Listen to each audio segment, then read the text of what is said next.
Welcome to Red Eye. Hello, everyone. I am Tom Shillue. Let's check in with TV's Andy Levy at the Red Eye Tease Deck. Andy. Thanks, Tom. Coming up on the big show, President Trump's executive order on immigration sparks protests at airports across the country. I can't believe people are ruining the usually fabulous air travel experience.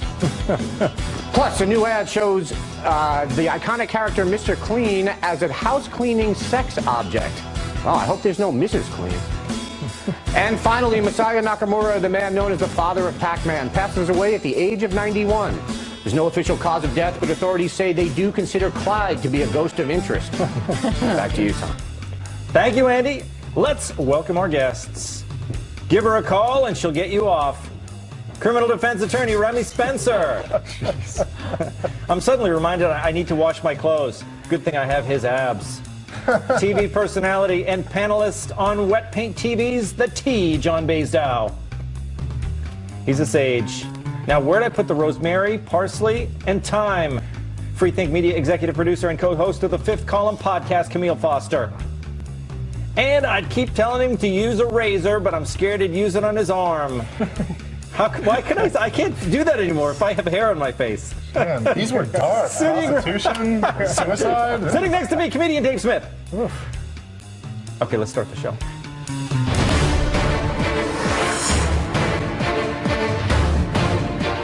Donald Trump's immigration ban has sparked enormous backlash in parts of the country. Over the weekend, protesters swarmed airports where immigrants had been detained. And on Monday, during Sean Spicer's daily press briefing, people watching on Facebook Live responded with a barrage of frowny faces. Wow. While coastal cities are melting down, Trump voters in the heartland have shrugged off the uproar. A Missouri woman told Reuters, "Somebody has to stand up, be the grown-up, and see what we can do better to check on people coming in. I'm all for everybody to stop and take a breath. Just give it a chance." And a retiree in Alabama forgave the new administration for a few glitches, adding, "I'm not opposed to immigrants. I just want to make sure they're safe to come in." On Monday, the president defended his order, noting on Twitter, "Big problems at airports were caused by Delta computer outage. Protesters and the tears of Senator Schumer." If the ban were announced with a one-week notice, the bad would rush into our country that week. A lot of bad dudes out there. That's right. There are, right, Dave? Why did he put dudes in quotes like that, do you think? I guess because they don't even really party that much. I guess dudes, if you even call them that, yeah. They don't even watch football. But he was saying that dudes are, there's bad dudes out there. That's why we have to, it's extreme vetting. It's what he promised. Why is everyone so surprised, Dave? Well, I guess that's a fair point. I mean, it's actually kind of a pulled back version of what he promised, right? So I guess no one should be that surprised.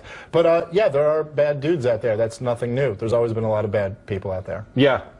So, I mean, Camille, I bet you would agree. He said, what was it he first said? He said something more. Remember when he read that statement? Donald Trump am going to institute a total shutdown on all Muslims entering the country until we can figure out what the hell is going on. That's right. That's a direct quote. That's a direct quote. If I'm not mistaken. So I actually thought some people would be really disappointed that this was happening because this is not what he promised. Some of the people something much further reaching. Yeah.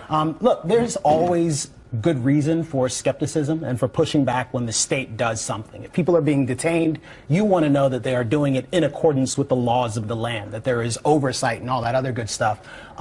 What is not always good, however, is exaggerating the extent to which this is the worst possible thing that has ever happened in human history. Yep. And there is a hell of a lot of that going on right now. There are definitely constitutional questions that need to be had, conversations about the Constitution that ought to be had. There are conversations about oversight and sort of executive overreach that ought to be had. But most of the stuff that's happening right now is just infuriating. Wait a minute. Can I just quickly add, as someone who's very anti-war, it's pretty crazy to me that this is the straw that's like broken the back of everyone's outrage. Like you would think detaining an Iraqi at the airport is maybe the nicest thing that our federal government has done to an Iraqi in the last 25 years. Well, okay? Look, we have murdered well over 1 million Iraqis. You're talking about drone attacks and things like that, right? Sanctions, drone attacks, bombings, you name it. Yes, we've hundreds of thousands of Iraqis have been killed. So it's a little weird that this is where you choose to have all the outrage. And also getting so much backlash. Go ahead. Also getting getting so much backlash because you're talking about there are probably 50 Muslim countries in the world. Yes. He's pinpointing 7. 7 that have been pinpointed in years past as also harboring, supporting, or fostering terrorists in some way. Yes. So this is something that he, number one, promised to do. It's also something that's, I mean, keeping America safe, like he always puts in his tweets. He sticks on message constantly with "Make America Safe." So I don't understand why there's such a huge backlash and such hyperbolization of this whole issue when he's doing what he said. Let me try and answer that. Yes, Remy, but If I may. look, there is in some parts of the country, but like I said in my read, that some parts of the country, they said, hey, this seems like common sense to me. What about you? Well, I think there are a couple of really important issues. Number one, people, there have been a lot of national security experts who've come out on this fine network today who've said that this law that's being done in this executive order, I should say, which was written in an effort to make America safe again, is going to have the exact opposite effect. I mean, there's a number of reasons they've gone through. I'll get back to that. All right. We'll do that. We're going to talk about that in a few minutes. And number two, I think the reason that this is the issue that everybody is sort of up in arms about is because it goes straight to the heart of what America stands for. Right? This country was built on religious freedoms and freedom from persecution and prosecution by the government so that we could practice whatever religion we want. And we had Rudy Giuliani come on this network yesterday or over the weekend who said Donald Trump wanted a legal way to do something that was illegal. And most Americans agree that we want to keep this country safe. Everybody agrees that we should secure the borders. How we go about it is the question. And the biggest problem I think a lot of people have is that this isn't about making America safe. This isn't about keeping the bad guys out. It's about delivering on a campaign promise. And that's politics, pure and simple. But I think, I mean, look, we have a refugee program, right? We cut it off somewhere. Sometimes we cap it here. Sometimes we cap it here. For the next few months, it's capped here at 0, right? So we're allowed to decide who comes in the country, right? Yes, and the president has a great deal of latitude in the way that he goes about that. And quite frankly, so far as my understanding, I'm not a lawyer, but I've looked at the executive order. I've actually bothered to read it because it's not like deciphering. That qualifies you. You're a lawyer. I play one on TV sometimes. But there is something to be said for the rhetoric that the president, and when he was a candidate in particular, used when he talks about this. And when you say a total shutdown on Muslims entering the country, yeah, even if the executive order that you pass doesn't single out a religion and say we are banning people of a particular religious faith, the fact of the matter is the way that you talk about these laws matters. And yes, that can impact the way people interpret these, not the law in this particular case, but an executive order. But the way that people will talk about this has everything to do with the way you've promoted it. So certainly the way the president has sold this particular initiative is highly problematic. What is also really problematic, however, is hyperbolic, over the top, and inconsistent and often hypocritical agitation on the part of people from the outside. I know when you go to the airport because you heard something awful has happened and you get involved. I don't go to JFK unless I'm leaving. I sure as hell wouldn't go there to participate in protests.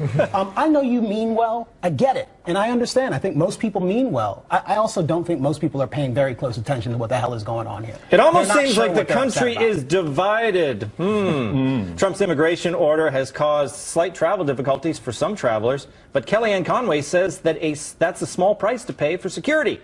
Here's the counselor to the President Trump on Fox News. You're talking about 325,000 people from overseas came into this country just yesterday through our airports. That's 325,000. You're talking about 300 and some who have been detained or are prevented from gaining access to an aircraft in their home countries and must stay for now. That's 1%. And I think in terms of the upside being greater protection of our borders, of our people, it's a small price to pay. But is the immigration order making us safer? Former CIA Director Michael Hayden says it has inarguably made us less safe. It has taken draconian measures against a threat that was hyped. The byproduct is it feeds the Islamic militant narrative and makes it harder for our allies to side with us. Hayden, who didn't support Trump during the election, has made similar comments in the past. That's true. He's an anti-Trump guy, Remy. But I want to ask you about this because you brought that up before. I like Kellyanne Conway's argument. She said it's what? It's 100 some odd people. It's a very small percentage, so it's not a ban on Muslims. She explained what it is. right? I think her quote was something like, it's a small price to pay to make America safe again. Yes. And I don't think that's an argument. That's a soundbite. And it's a really effective soundbite. But we have experts, not politically motivated. We don't have... Hayden's politically motivated. Experts can be politically Yes, motivated. They can be politically motivated, Often but are. I don't think that it's a political statement when you say that you take an entire group of people or an entire class of people and you say, you're not welcome. Wait, you said that Or we're twice. gonna I got to just stop you there. It's pause. countries. It's not a class of people. It's not a group of people. It's not a religion, right? Right, so the 7 countries, let's be really specific about it. The 7 countries are the ones that were under President Obama's exception to the visa waiver. Correct. Yeah. So you can come here and travel without a visa if you're from anywhere but these 7 countries. Right. None of these 7 countries are responsible for sending over people who've committed any kinds of acts of terror. None of the actual terrorists who've been here and committed acts on this soil and killed Americans are on that list. So that further supports my position that this is politically motivated. This is not about making America safe. We've got a 90-day stay, a 120-day stay, and an indefinite stay on Syrian refugees.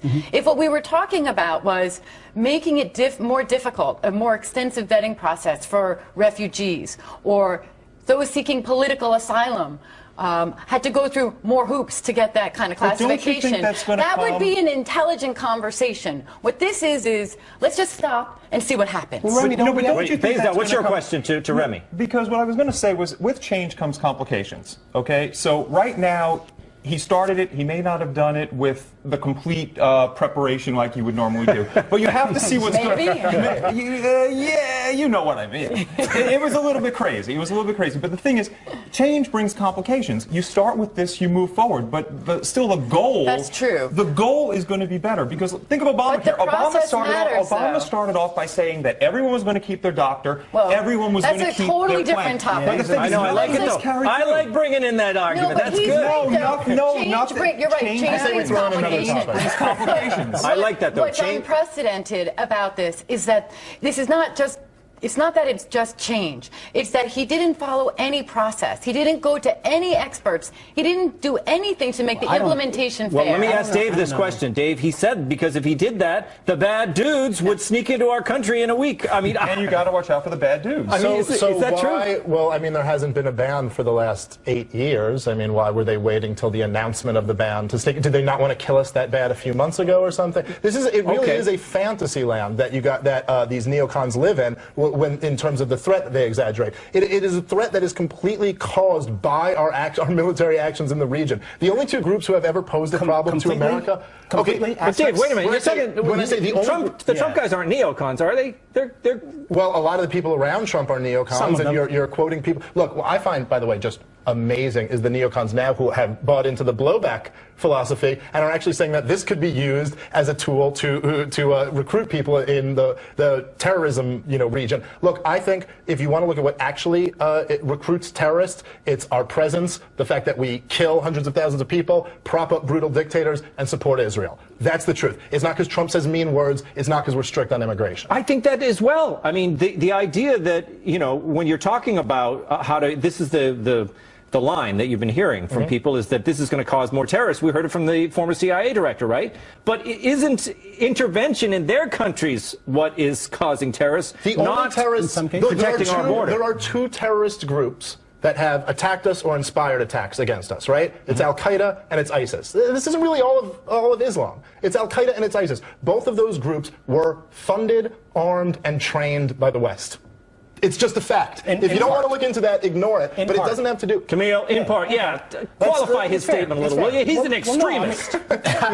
Are you looking at this? I wouldn't say this. I'm an out my extremist as well. Can we talk about just the effectiveness of programs like this, or the presumed effectiveness of programs like this? There is another government-run program that actually is run out of the airport. 100% of Americans are subject to it, even if you got TSA pre-check like I do. 50% of the time when you go to the airport, very good chance you'll be fondled, and it is not keeping you safer. They may even fondle your toddler, and if they don't fondle you, they will force you to put your hands in the air like a criminal. It doesn't work. Camille. This is important and worth recognizing. I'm kind of jealous because I think they fondle you more than they fondle me. This is true. They do. People are deleting the Uber app because drivers dared to pick up weary travelers. On Saturday, the New York City Taxi Drivers Union, whose membership is mostly Muslim, declared a strike to protest Trump's immigration ban and stopped picking up passengers at JFK. That evening, Uber continued servicing riders and even announced via Twitter that they had turned off surge pricing at the airport. Now, some people viewed that as a strike-busting move, and a righteous social media campaign was born. Thousands deleted the app and posted evidence on Twitter and Facebook with the hashtag #DeleteUber. The company said in a statement that their tweet wasn't meant to break up any strike. They just wanted people to know they could use Uber to get to and from JFK at normal prices. Especially tonight, they added. Remy, I think this was a clear case of hysteria. They created a story and it wasn't really true. They get mad at Uber for putting surge pricing on, and then to prevent the anger, they turned it off, and everyone thought it was some evil plan. Yeah, so you think Twitter was misunderstood, misapplied, and people overreacted? They made it political when it wasn't political? I mean, go figure. Yeah, I mean, I don't know. I'm reluctant to say I feel bad for Twitter, but I mean for Uber. Yeah. But I think this is a little bit. It got a little carried away. Yeah. John, did you see that Lyft got into the act? They immediately came out and they made a statement of their own. They donated money to the ACLU. Yes. So really, I think the whole thing was a marketing game. Do you? I always say when you're looking for motive, follow the dollar. Cut through the illusion and follow the dollar. Okay. Bottom line with this situation is. You have the taxi organization trying to, they're being obliterated by Uber and stuff like that. So they're trying to put a little nail in their coffin, trying to knock them down a peg to get some business away. And then you have people setting the hashtags up and stuff like that on Twitter and saying they're not going to take Uber, deleting their apps and everything. I'd love to see a survey after the fact of how many of those people just reloaded that app right afterwards. Because look at all the celebrities that say, I'm going to stop on social media just so they can come back a few weeks later. Or the people that say, if my candidate doesn't win, I'm going to go to Canada. Nobody changed citizenship papers, though, did they? They did not. And you can't take Uber to Canada, I don't think.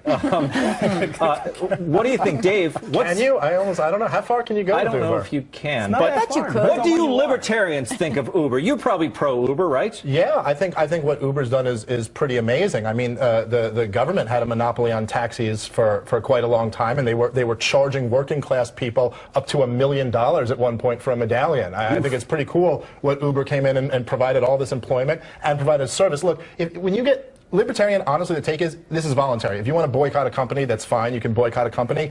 It's just, again, like I was saying, where does your outrage go? All you liberals, you want to boycott something, you're wearing clothes made by Chinese kids.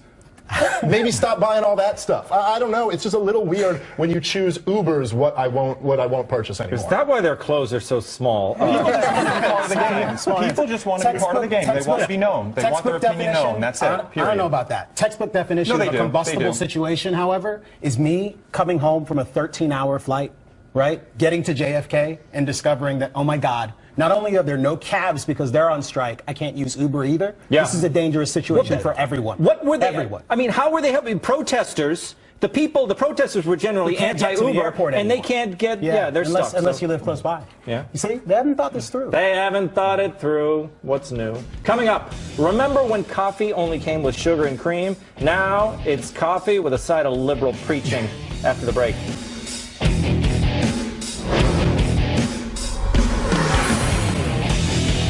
News Alert, I'm Matt Finn. President Trump firing Acting Attorney General Sally Yates. It followed a memo in which she directed her staff not to defend Mr. Trump's executive order on immigration. In a statement, the White House says Yates, an Obama administration appointee, quote, betrayed the Department of Justice by refusing to enforce a legal order designed to protect U.S. citizens. But Senate Minority Leader Chuck Schumer is lashing out at the Trump administration, saying it won't make us safer. This resolution makes us less safe. It was poorly done in a slipshod, quick way that foretells real trouble in the White House. U.S. Attorney for the Eastern District of Virginia, Dana Bente, has been sworn in as the new acting Attorney General. He's already directed the Justice Department to defend President Trump's executive order on immigration and refugees. Bente will serve as acting Attorney General until the Senate confirms President Trump's pick for Attorney General, Senator Jeff Sessions.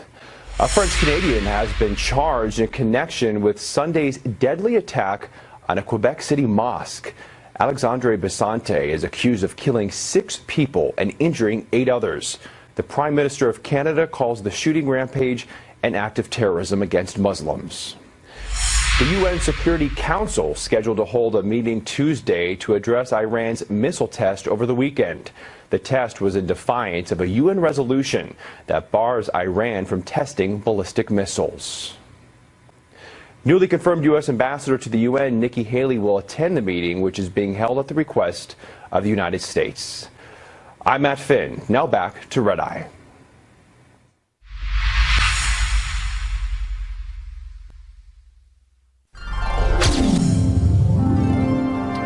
We are living in an unprecedented time, one in which we are witness to the conscience of our country and the promise of the American dream being called into question. Was this a politician speaking from the floor of the Senate? A speaker at a protest? No. It was Starbucks CEO Howard Schultz in a letter to his partners, a.k.a. baristas. Schultz was denouncing President Trump and his immigration policy, and his very open letter went on to promise that Starbucks would hire 10,000 refugees over the next several years. This earned him praise and scorn from both sides of the political spectrum. Some people on Twitter were calling for a boycott. But Howard assured us, we are in business to inspire and nurture the human spirit, one person, one cup, and one neighborhood at a time. Whether that neighborhood is in a red state or a blue state, a Christian country or a Muslim country, a divided nation or a united nation. But Schultz can't deny that he has made a choice. Starbucks has basically become a liberal activist company. They openly support Democratic Party candidates, and they push progressive legislation, which is fine. But the reason Starbucks has always been profitable and has great growth is because it makes a product that people want and that they're willing to pay extra for. But that may not last forever. Look at this robot. It's from a company called Coffee X, and the X stands for ex-employee. They opened a cafe in San Francisco. The barista bot can make a latte in under a minute, and it's cheaper than Starbucks. And guess what? No preaching.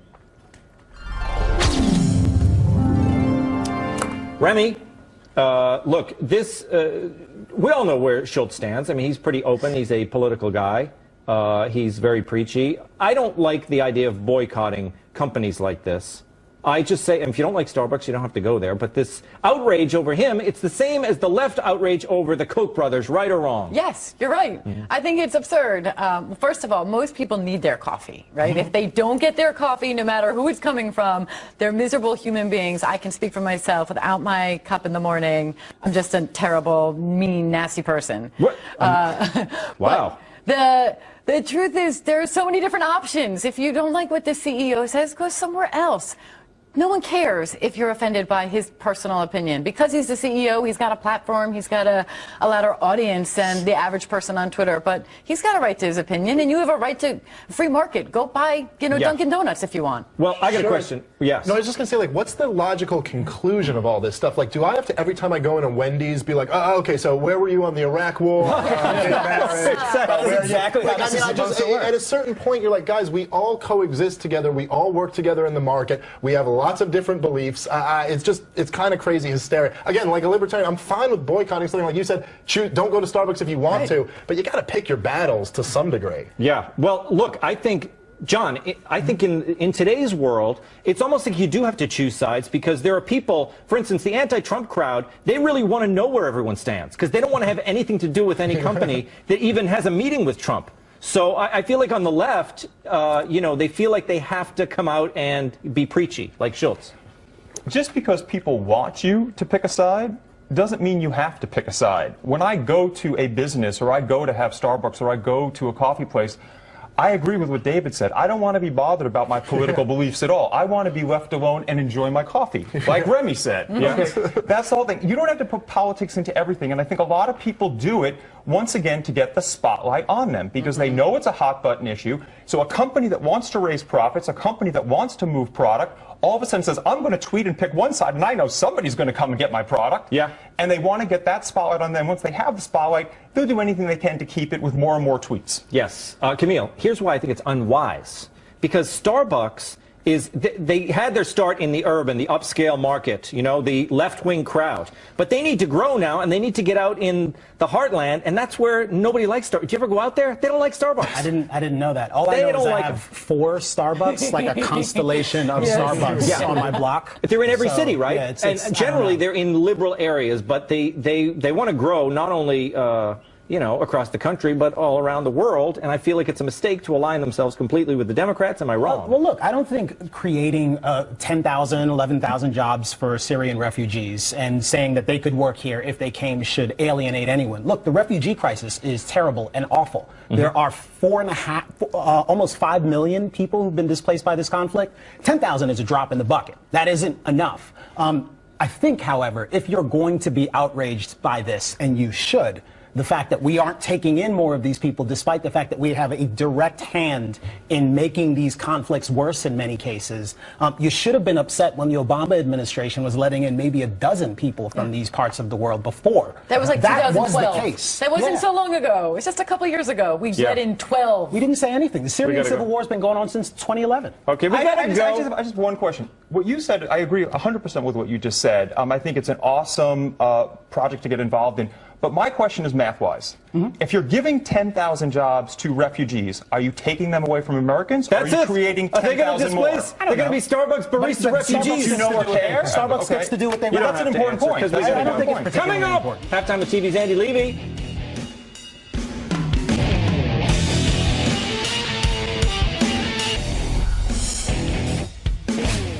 Welcome back. Time to find out what we got wrong and what we missed from TV's Andy Levy at the Red Eye News Deck. Hey, Andy. Hey, Tom, how are you? Good. Excellent. Let's get right to immigration, shall we? Such a fun topic. I do enjoy that the heartland is fine with this. It's like the places where Muslims don't settle are all for them being banned, and the places where they do settle are fine, don't like the ban. It's kind of weird. Camille, you said there's always a good reason for pushing back when the state does something. Yeah, especially when the state doesn't even seem to know exactly what it's supposed to be doing, like the way this was rolled out. Yeah, absolutely. Although the general principle I was getting at was skepticism is always appropriate. Yes, speak truth to power. Just do it consistently, damn it. Absolutely. All the journalos who are super excited now that Donald Trump is in office, where were you 8 years ago? Absolutely. You should have been doing your job all the way along. Come on. John, you noted that Trump has pinpointed 7 countries that harbor and foster terrorists. Okay, well, so why not add Saudi Arabia, you know, the country whose citizens actually did attack us? They're also, he's basically piggybacking on what previous administrations have done and didn't really add a lot to it. But once again, TV's Andy Levy, like I said, with change comes complications and comes continuation. So that's something that could be looked at moving forward. Although this is not particularly complicated. You make the decision, you make the decision because the United States is really great about being an to totalitarian regimes that don't matter to us and are small and easy to deal with. And we're really good at giving folks a pass when they're big and important and have great economies.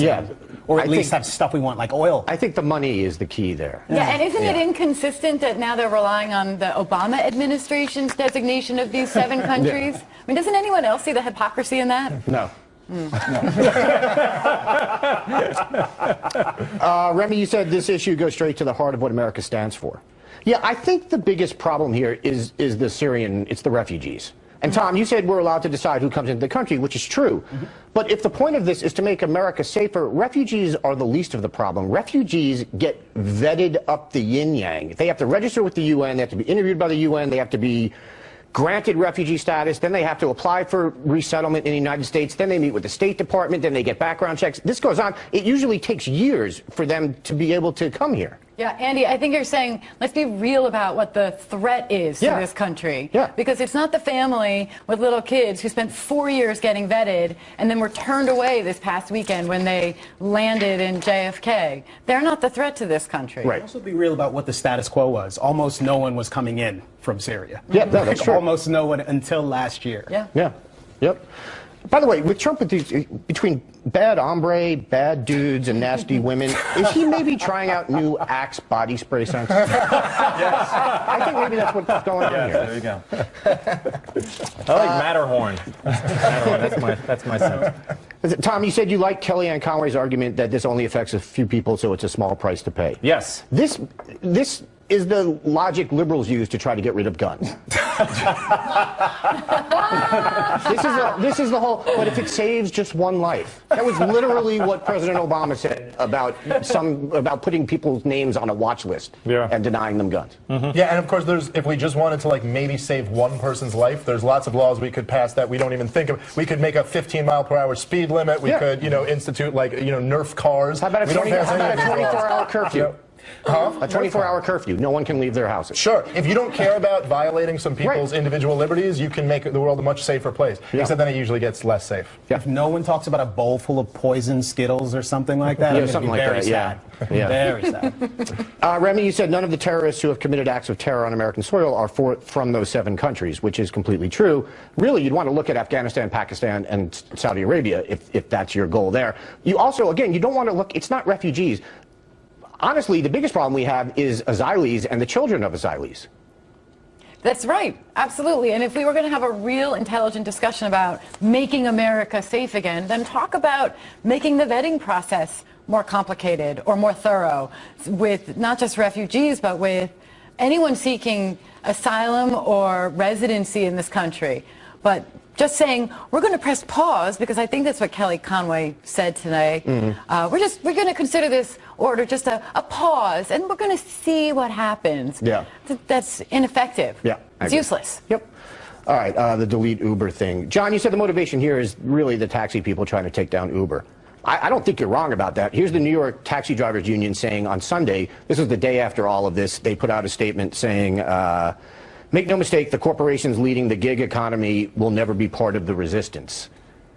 Let's hold Uber and every single corporation accountable for its greed at all cost complicity in this inhumane policy and every such policy that follows. They're using this, like you said, as just an excuse to attack Uber.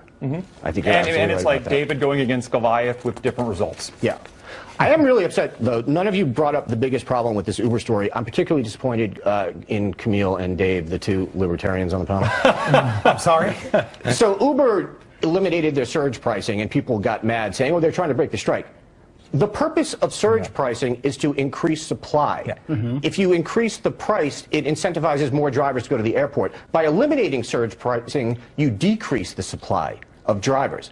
That's a weird way to try to break a strike. No, you're absolutely right. But this is it's like if you raise prices, they'll accuse you of predatory pricing. Right. If you lower prices, they accuse you of undercutting. And if you have prices exactly the same, they'll accuse you of colluding with everybody. Right. Like no matter what you do, there can always be. No, it's a very good point. And also, they may surge price at times. The old answer from yellow cabs was you just couldn't get a cab when it was raining. Right. Exactly. There was just no option. Yeah. At least now you have the option. Yeah. No. Absolutely. And just lastly on the Starbucks stuff, Remy, you said if you don't like what the CEO says, go somewhere else. Yes. Isn't that the point of the boycott movement?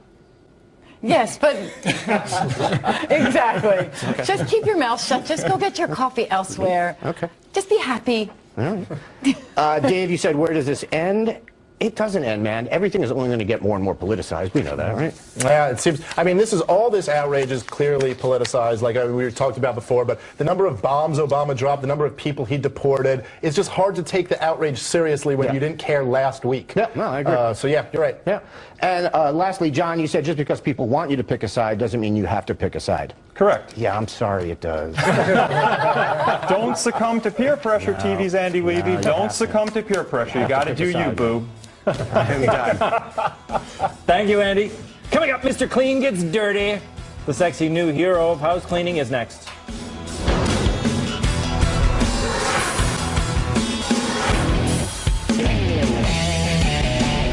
Mr. Clean just got even sexier. A new commercial set to air during the Super Bowl will have many women asking him, is there a Mrs. Clean?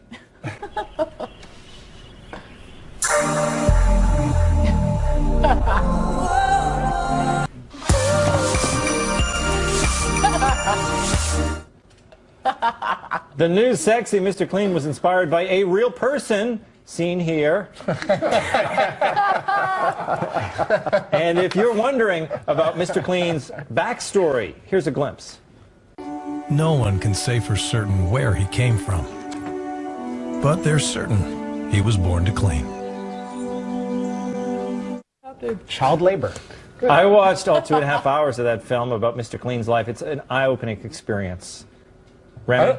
What? I don't know which one of those was weirder. I know. Exactly. That second one was super creepy, wasn't it? His story is that he just showed up a cleaning baby on a random old couple's He was a disturbing element to it.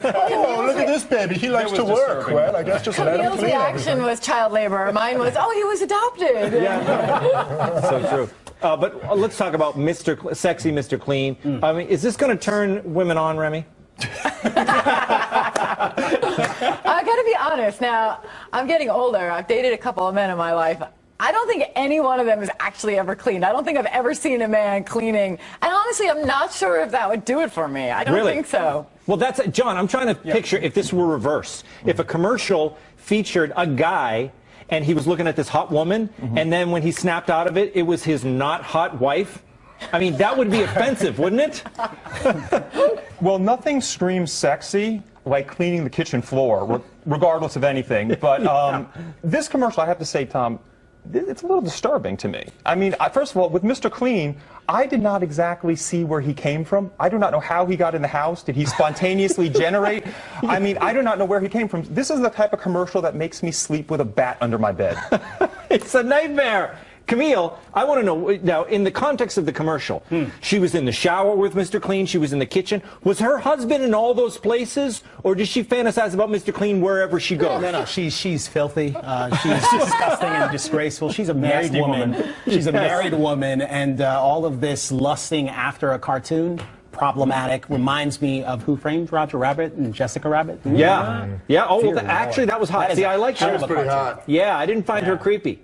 But, Dave, Yeah. I don't know. I feel like I don't feel like the aesthetic is heterosexual. Do you agree with me on that? I don't feel like this was a woman. Female woman and a male Mr. Clean. Yeah, but I don't think the people who thought up this campaign, I don't think it was. This came from gay guys. I is think what you're so. saying. That's well, here, I'll back you up on this. Mr. Clean had a great ass in that commercial. That has gay guy written all over it. That's a rock star ass. Why the white with the cleaning?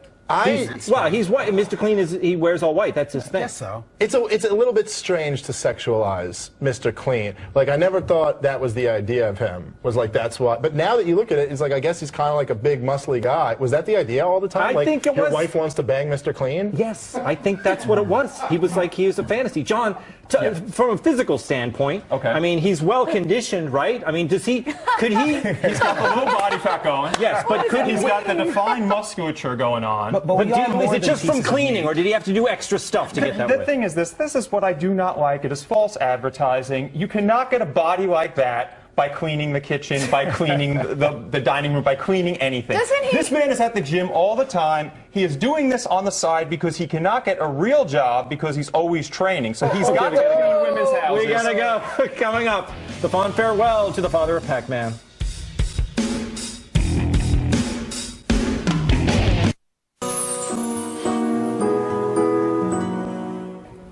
The father of Pac-Man, Masaya Nakamura, has died at the age of 91. Oh my God. Oh, God. Now he rests in heaven alongside his brothers, Inky, Pinky, and Clyde. Nakamura founded Namco, the video game company responsible for developing Pac-Man, as well as Galaga, Dig Dug, and Pole Position. Pac-Man holds the Guinness Book record for most successful coin-operated arcade machine. It's been played over 10 billion times. That's like $10 billion divided by 4. The game was so successful, it was spawned a Saturday morning cartoon, a breakfast cereal, a terrible hit song, and even an even worse Adam Sandler film. Did you see that Adam Sandler film, Remy? No, I did not. Which one is that? It was, Pixels, I think it was called. It was recent, though. But Pac-Man, you're too young to remember the Pac-Man days. Thank you for that. That's very nice. But yeah, I had the The birthday party at the video game place. I'm forgetting my words right now. But yeah, Mrs. Pac-Man or Ms. Pac-Man. Ms. Pac-Man. Yes. She was an early feminist. Yes, yes. Same game. I loved that game. Yes, he was a great man, and it was a great game. John, I loved Galaga. Very hard to play, though. The trackball used to give me carpal tunnel syndrome. What were your games when you were a young man? Gotta love the Frogger. Frogger, yes. Getting that frog across the street, goals. That's goals right there. Exactly.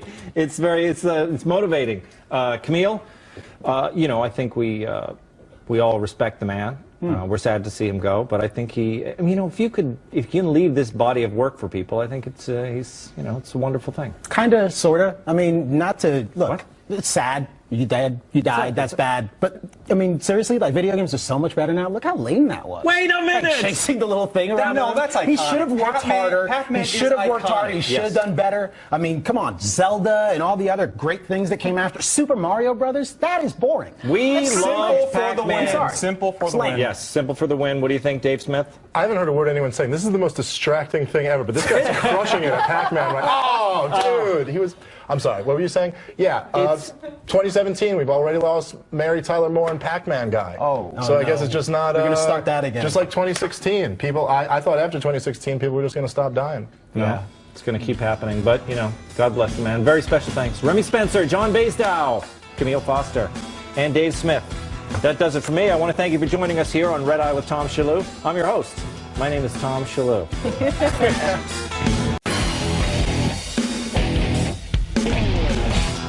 Welcome to Red Eye. Hello, everyone. I am Tom Shillue. Let's check in with TV's Andy Levy at the Red Eye Tease Deck. Andy. Thanks, Tom. Coming up on the big show, President Trump's executive order on immigration sparks protests at airports across the country. I can't believe people are ruining the usually fabulous air travel experience. Plus, a new ad shows the iconic character Mr. Clean as a house cleaning sex object. Well, I hope there's no Mrs. Clean. And finally, Masaya Nakamura, the man known as the father of Pac-Man, passes away at the age of 91. There's no official cause of death, but authorities say they do consider Clyde to be a ghost of interest. Back to you, Tom. Thank you, Andy. Let's welcome our guests. Give her a call and she'll get you off. Criminal defense attorney Remy Spencer. I'm suddenly reminded I need to wash my clothes. Good thing I have his abs. TV personality and panelist on Wet Paint TV's The T, John Baisdow. He's a sage. Now, where'd I put the rosemary, parsley, and thyme? Freethink Media executive producer and co-host of the Fifth Column podcast, Camille Foster. And I'd keep telling him to use a razor, but I'm scared he'd use it on his arm. Why can I can't do that anymore if I have hair on my face. Man, these were dark. Prostitution, suicide. Sitting next to me, comedian Dave Smith. Oof. Okay, let's start the show.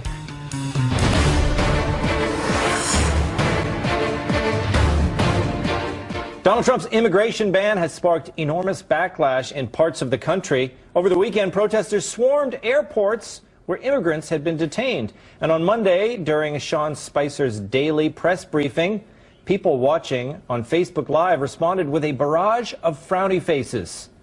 Wow. While coastal cities are melting down, Trump voters in the heartland have shrugged off the uproar. A Missouri woman told Reuters, somebody has to stand up, be the grown-up, and see what we can do better to check on people coming in. I'm all for everybody to stop and take a breath. Just give it a chance. And a retiree in Alabama forgave the new administration for a few glitches, adding, I'm not opposed to immigrants. I just want to make sure they're safe to come in. On Monday, the president defended his order, noting on Twitter, big problems at airports were caused by Delta computer outage. Protesters and the tears of Senator Schumer. If the ban were announced with a one-week notice, the bad would rush into our country that week. A lot of bad dudes out there. That's right. There are, right, Dave? Why did he put dudes in quotes like that, do you think? I guess because they don't even really party that much. I guess dudes, if you even call them that, they don't even watch football. But he was saying that dudes are, there's bad dudes out there. That's why we have to, it's extreme vetting. It's what he promised. Why is everyone so surprised, Dave? Well, I guess that's a fair point. I mean, it's actually kind of a pulled back version of what he promised, right? So I guess no one should be that surprised. But yeah, there are bad dudes out there. That's nothing new. There's always been a lot of bad people out there. Yeah. So, I mean, Camille, I bet you would agree. He said, you know, what was it he first said? He said something more. Remember when he read that statement? Donald Trump am going to institute a total shutdown on all Muslims entering the country until we can figure out what the hell is going on. That's right. That's a direct quote. That's a direct quote. If I'm not mistaken. So I actually thought some people would be really disappointed that this was happening because this is not what he promised. He promised to do something much further reaching. Yeah. Look, there's always good reason for skepticism and for pushing back when the state does something. If people are being detained, you want to know that they are doing it in accordance with the laws of the land, that there is oversight and all that other good stuff. What is not always good, however, is exaggerating the extent